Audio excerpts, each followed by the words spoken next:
اور کہنے لگا اچھا بتا تیرا رب العالمین کون ہے، رب العالمین کون ہے؟ وہ فرمانے لگے آسمانوں کا، زمین کا اور جو کچھ ان دونوں کے درمیان ہے اس کا رب ہے۔ اور یہ فرعون اپنے ارد گرد لوگوں سے کہنے لگا اور دیکھو کیا یہ کہہ رہا ہے، سن رہے ہو یہ کیا کہہ رہا ہے؟ ابھی موسیٰ نے کوئی جواب نہیں دیا، فرمایا تمہارا بھی رب ہے اور تمہارے باپ دادا کا بھی رب ہے۔ اور پھر یہ فرعون کہنے لگا تمہارا یہ رسول جو ہے، یہ جو تمہاری طرف بھیجا گیا ہے لمجنون، یہ پاگل ہے، مجنون ہے۔ تو موسیٰ نے کوئی پرواہ نہیں، ہم جیسا کوئی ہوتا تو پاگل، تیرا فلاں پاگل، یعنی کتنی باتیں بنا، لیکن انہوں نے اگلی بات کی کہ وہ رب المشرق والمغرب، وہ مشرق اور مغرب کا رب ہے اور جو کچھ ان دونوں کے درمیان میں ہے۔ تو اب جو حکمرانوں کی دھمکی ہوتی ہے وہی دھمکی کہ ہم تجھے قید کر لیں گے، اندر کر دیں گے، تو حضرت موسیٰ کہنے لگے کہ اگر میں کوئی دلیل بھی دوں تو وہ کہنے لگے لا، دلیل کیا ہے تیرے پاس؟ تو انہوں نے وہ لاٹھی پھینکی، وہ اژدہا بن گیا اور پھر ہاتھ بغل میں ڈال کے نکالا تو وہ سفید ہو گیا۔ تو یہ نشانیاں دو اللہ کی طرف سے جو ملی تھی وہ دکھائیں۔ اب یہ پورے لوگوں کے سامنے کہنے لگا یہ تو بہت بڑا جادوگر ہے۔ پھر جادوگروں کو بلایا، مقابلہ ہوا اور پھر آخر میں اللہ فرماتا ہے کہ ہم نے موسیٰ اور اس کے جو ساتھی تھے ان کو نجات دے دی اور باقی سب کو غرق کر دیا۔ اس کے بعد حضرت ابراہیم کا، نوح علیہ السلام کا، ہود علیہ السلام کا، صالح علیہ السلام کا، لوط علیہ السلام کا ذکر کیا، پھر حضرت شعیب کا ذکر کیا رضی اللہ تعالی عنہ۔ اور انہوں نے کہا اپنی قوم سے کہ ماپ تول میں کمی نہ کیا کرو، پورا تولا کرو، اور تم لوگوں کو کم دینے والے مت بنو، سیدھے ترازو سے تولا کرو، اور زمین میں فسادی بن کر مت پھرو۔ تو وہ کہنے لگے کہ ہمیں لگتا ہے تو جھوٹوں میں سے ہے، آسمان کا کوئی ٹکڑا ہم پر گرا دے، ان کنت من الصادقین، اگر تو سچوں میں سے ہے۔ تو کہنے لگے میرا رب ہی بہتر جانتا ہے جو تم باتیں کرتے ہو، کہتے ہو۔ اور پھر اللہ نے فرمایا کہ پھر ان کو اس دن اللہ نے عذاب دے دیا، سائبان والے دن۔ مختلف آیات میں 3 عذاب اس قوم پر آئے، حضرت شعیب علیہ السلام کی قوم پر، ایک آگ کے شعلوں کا، دوسرا زلزلے کا، اور تیسرا چنگھاڑ، جو فرشتے کی چنگھاڑ کا۔ اس کے بعد سورہ نمل ہے، اور اس میں اللہ تبارک و تعالیٰ نے حضرت داؤد اور حضرت سلیمان، خاص طور پر حضرت سلیمان کا خاص ذکر فرمایا کہ سلیمان کے لیے لشکر تیار کیا گیا، جنوں اور انسانوں اور پرندوں وغیرہ کا الگ الگ ان کی درجہ بندی کی گئی۔ اور جب وہ لشکر گزرنے لگا تو چیونٹیوں کی ایک بل کے پاس سے گزرنے لگا تو ایک چیونٹی نے جو ان کی سردار تھی کہنے لگی اے چیونٹیوں جلدی اپنے بلوں میں داخل ہو جاؤ، کہیں سلیمان اور اس کا لشکر انجانے میں تمہیں روند نہ ڈالے۔ اب چیونٹی کو بھی پتہ ہے کہ سلیمان غیب کا علم نہیں جانتے، یعنی انجانے میں تمہیں وہ روند نہ ڈالے۔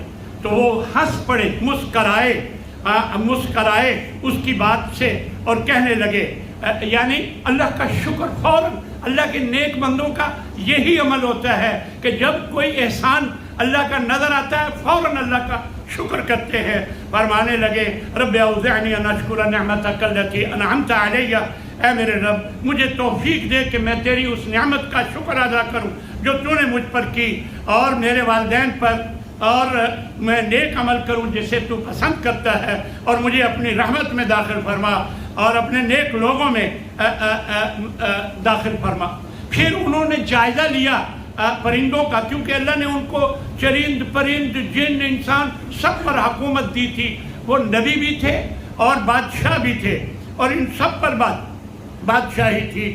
تو دیکھا انہوں نے، جائزہ لیا، ہدہد غائب تھا، کہنے لگے کہاں گیا ہے وہ، میں اسے سخت سزا دوں گا یا کوئی دلیل پیش کرے غائب ہونے کی۔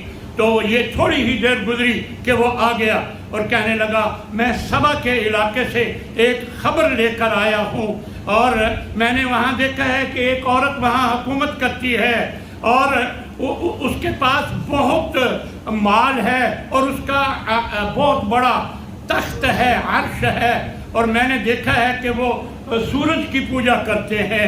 شیطان نے ان کے لیے مزین کر دیا ہے اور ان کو اصل راستے سے روک دیا ہے اور وہ سیدھے راستے پر نہیں چل رہے، اور یہ کہ وہ اللہ کو سجدہ کرتے۔ اب ہدہد کہہ رہا ہے، اسے بھی معلوم ہے کہ اللہ کے علاوہ کسی کو سجدہ نہیں کیا جاتا۔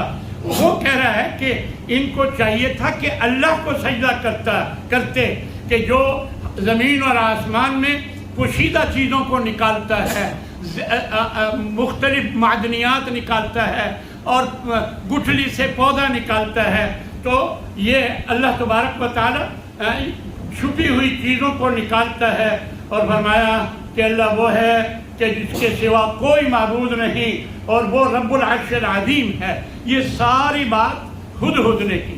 تو کہنے لگے حضرت سلیمان ابھی ہم دیکھ لیتے ہیں کہ تو سچ کہہ رہا ہے یا جھوٹ بولتا ہے، یعنی غیب کا علم نہیں جانتے تھے، کہتے ابھی دیکھ لیتے ہیں۔ یہ میرا خط لے کر جاؤ اور تم ان کے آگے ڈال دینا، فانظر ماذا یرجعون، پھر ایک طرف ہو کر دیکھنا کہ وہ کیا جواب دیتے ہیں۔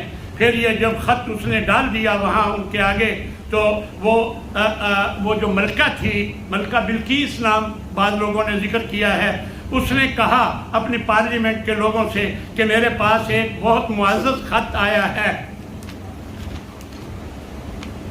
میرے پاس ایک بہت معزز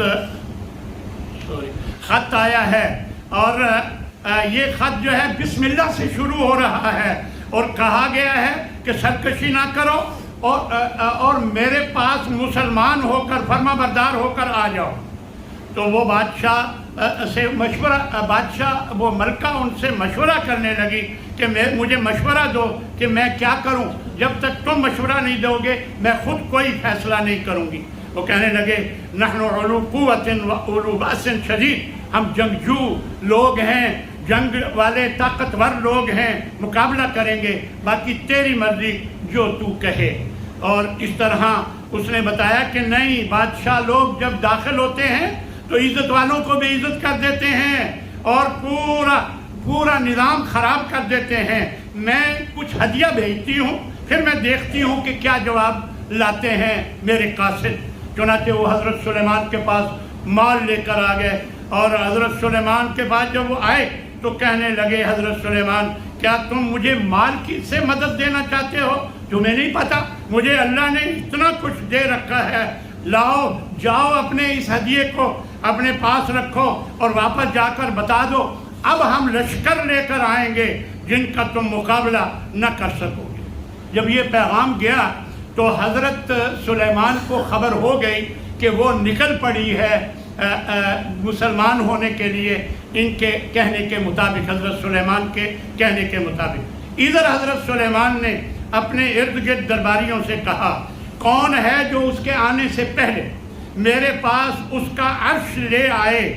ایک عفریت بہت بڑا جن تھا، کہنے لگا جب آپ اس مجلس سے اٹھیں گے اٹھنے سے پہلے میں لے آؤں گا، میں اس پر طاقتور بھی ہوں، امین، میں بےایمانی بھی نہیں، اس میں سے کوئی ہیرا وغیرہ نہیں نکالوں گا، میں امانت دار بھی ہوں۔ تو پھر ایک اور اس کا ذکر نہیں کون تھا، بس اتنا کہا گیا کہ جس کے پاس اللہ کی کتاب کا علم تھا، وہ کہنے لگا میں آنکھ جھپکتے ہی لے کر آ جاتا ہوں۔ اور وہ اللہ فرماتا ہے فلما رآہ، ابھی اس نے کہا ہی تھا تو اس نے دیکھا کہ اس کے سامنے وہ موجود تھا، یعنی وہ عرش، اس کا تخت۔ قال ھذا من فضل ربی، پھر فوراً کہنے لگے یہ میرے رب کا فضل ہے، لیبلونی، وہ مجھے آزمانا چاہ رہا ہے کہ کیا میں شکر کرتا ہوں یا میں ناشکری کرتا ہوں۔ فمن شکر فانما یشکر لنفسہ، جو شکر کرتا ہے وہ اپنے لیے شکر کرتا ہے، میرا رب بہت غنی اور بڑا کرم کرنے والا ہے۔ پھر جب وہ آ گئی تو اس سے کہنے لگے اہکذا عرشک، کیا تیرا تخت عرش ایسے ہی ہے؟ وہ کہنے لگی کأنہ ہوا، بلکہ وہی لگ رہا ہے، یعنی بالکل وہی ہے۔ اور ہمیں معلوم ہو گیا تھا اس سے پہلے کہ ہم مسلمان بن کر آئیں گے، اور پھر اللہ تبارک و تعالیٰ فرماتا ہے کہ کہنے لگی رب انی ظلمت نفسی، اے میرے رب میں نے اپنے آپ پر ظلم کیا ہے، اب واسلمت مع سلیمان للہ رب العالمین، میں اب فرما بردار ہوتی ہوں اللہ کی سلیمان کے ساتھ، جو وہ اللہ جو رب العالمین ہے۔ تو یہ ساری بات سورہ نمل میں اللہ تبارک و تعالیٰ نے بیان فرمائی۔ اس کے بعد حضرت لوط کا آخر میں ذکر ہے۔ اللہ تعالیٰ ہمیں عمل کی توفیق عطا فرمائے۔ انبیاء کے واقعات اللہ اس لیے بیان فرماتا ہے کہ انہوں نے نافرمانی کی، ہم نے انہیں تباہ کر کے رکھ دیا، تو لہذا تم اس سے عبرت حاصل کرو، یہ اللہ ہمیں کہنا چاہتا ہے۔